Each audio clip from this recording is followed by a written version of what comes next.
Look at the cost of living crisis, which is sadly far from over. More households facing higher energy bills this winter, apparently, despite a reduced price cap coming in this weekend.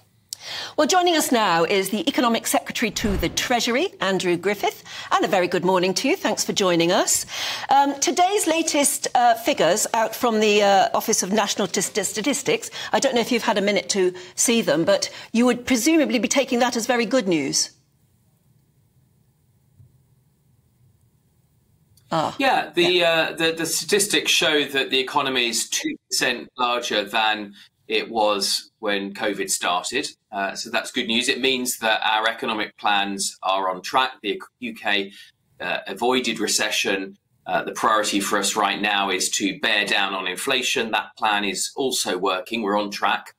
We've got to stay focused on that because that's an invidious tax rise that hits across the whole economy, which is why we're willing to make tough decisions to deliver that reduction in inflation, which is the path to lower interest rates and people having a better standard of living. So they are good results today. They show our economic plan is on track, and we will continue to focus on doing that to deliver people that benefit.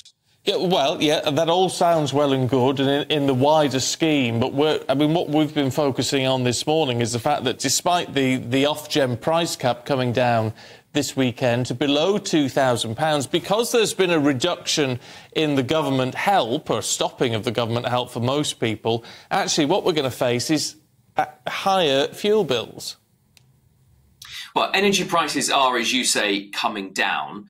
For millions of people, there is still help out there. There are payments for the most vulnerable to help with the cost of living across this winter. That comes on top of an average benefit per household of about £3,300 over last year and the year before. And that's a very significant amount of money. People didn't always see that because that was spent directly on shielding people from their bills in the first place. But that's come at a very significant cost as we look to make sure the public finances are in as good shape as possible and ultimately to get back to an economy as a conservative that I want to see where people keep more of what they earn.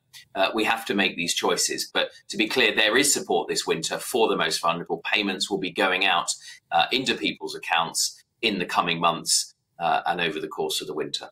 So that is a definite. That is happening this winter. How will it be calculated?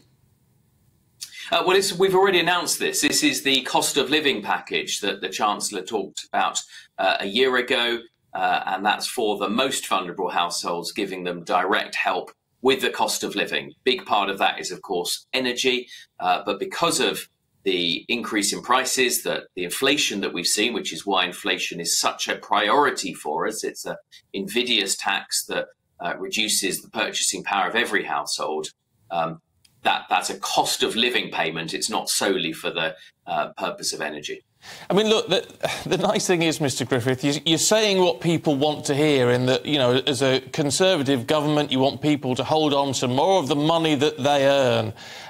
Cheers all round to that, you would imagine, except the IFS, the Institute for Fiscal Studies, saying this morning that by the time of the next general election, which isn't far off, this Conservative government will have seen taxes rise to 37% of national income, levels not seen since 1948.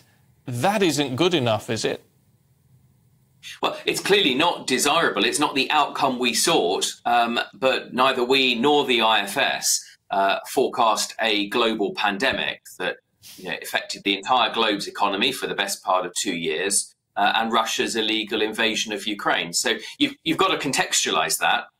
The Conservative government has actually taken millions of people out of tax burden and reduced the burden on others by increasing the basic tax allowance, the personal tax allowance that everybody gets. Since 2010, 3 million fewer people pay tax because we've lifted that. But your core point is right, is that we have had to do things, not things that we would wish to have done, but things that are the right thing to protect the economy through the ravages of COVID, now bearing down on inflation by making tough choices. One of those tough choices is not being able in the very short term to make tax cuts. The Chancellor and the Prime Minister have been clear about that. Our focus is on inflation, which is a tax cut by another name. So we have higher taxes than ever, and according to the Times and the IFS, there's no likelihood of those taxes ever being reversed. Would you agree with that?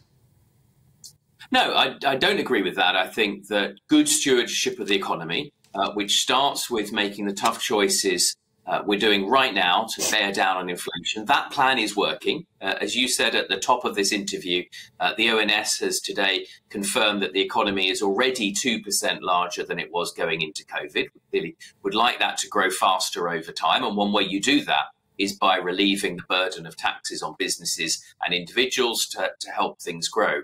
But it starts today with making those choices about inflation. We've got to have good stewardship, prudent stewardship of the economy. And that's what can get us back to a position where the economy grows, where we drive as much productivity from every pound of public spending as possible. As a former, finance director, that was my job, to try and to balance the books, but also to make sure that every pound of spending gets you as much as possible so that you can grow the economy and in time, as a Conservative, to reduce taxes. And as I said, we have taken, even in this government, we have taken millions of people out of the burden of paying tax. You can earn over £1,000 a month now and pay no tax as a result of that increase in personal allowance. It's not wrong to note that because of the unprecedented cost of COVID, that the burden has gone up. That's something I regret. And over time, we will want to try and reduce that.